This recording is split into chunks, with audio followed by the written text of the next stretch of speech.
So on independence, of course, the British left, and they had to leave one day, and it was for India actually to decide where our frontiers. So Nehru probably knew that we had something as a McMahon line in the east, we had some kind of a claim in Ladakh area, but it was not here.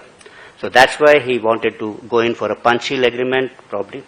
And for the Chinese also, it was because when they had kind of liberated, so-called liberated Tibet, they had moved into Lhasa, they had moved into Xinjiang. This particular area was extreme from both the ends, so they wanted a stability probably in this particular region. So this area assumed some kind of a priority.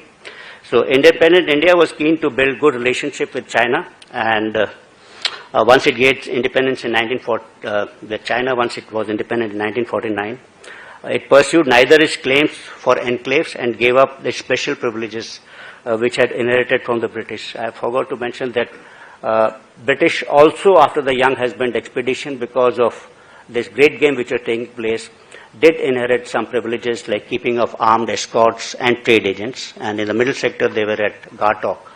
So once Tibet was occupied by China, so we gave up those privileges. We recognized China as for its permanent seat in United Nations, and this Himalayan buffer which was there between us and Tibet, that evaporated, and that would convert into a border. In 1954, India recognized Tibet as part of China.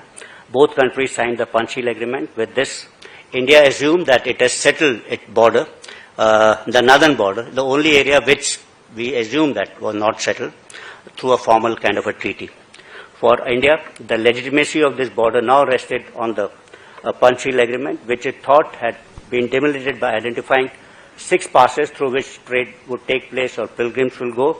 That are Shipkila, Mana, Niti, Kangri Bangri, and Dharma and Lipuli. But the Chinese stand was that this agreement was negotiated only for trade, and it nowhere reflected the Chinese stand on the